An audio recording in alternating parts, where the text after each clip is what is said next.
い、藤子です。今日はうちに余ってる食材でガスパチョを作ってみようと思います。玉ねぎ1個とケチャップがちょこっとだけあるんだよね。で、野菜がちょっと足りないかと思ったので、きゅうり今ベランダから1本収穫してまいりました。まずガスパチョは生野菜をミキサーでガーってやるだけでいいスープなんだけど、玉ねぎね、生だとさ、私胃が痛くなっちゃうので、ちょっと火にかけようと思います。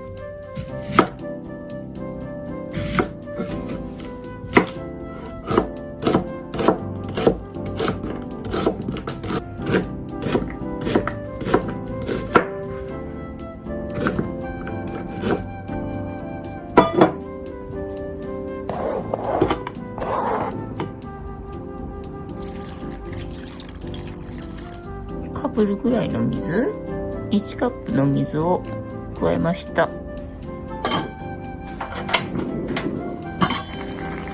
い、沸騰したので火を止めます。ここにケチャップ残り大さじ 2,3 杯って感じかな。大さじ3ぐらいあったかね。あとはきゅうりが1本。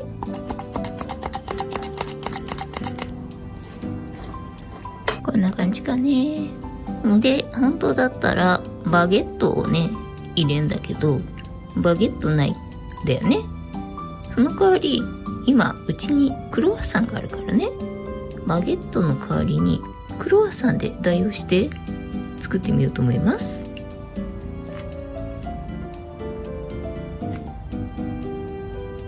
はい、しばらく染み込ませておきます。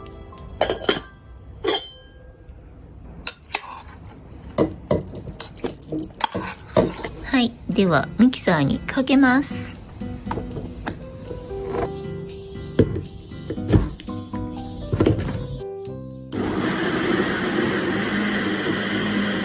そういえばさ、味付け忘れてたわけよね。で、味付けは酢と塩コショウなんだよね。酢がどんくらいかな。ひとまず大さじ1と塩小さじ4分の1ぐらいで、胡椒が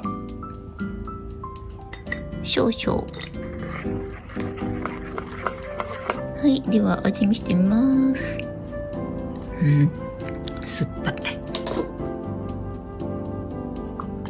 はい、というわけで巷にあるレシピを参考にして見よう見まねで作ってみましたが、ニンニクを入れないとダメなもんなのかね、これって。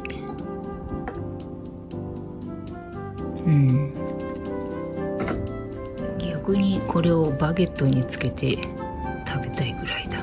てなわけで本日はガスパチョをうちにある食材で適当に作ってみました。なんかちょっと面白そう、気になるわっていう方はね、参考にしていただけたらいいんじゃないでしょうか。いつも見てくれてありがとうございます。チャンネル登録、グッドボタンよろしくお願いいたします。ではまた。バイなら。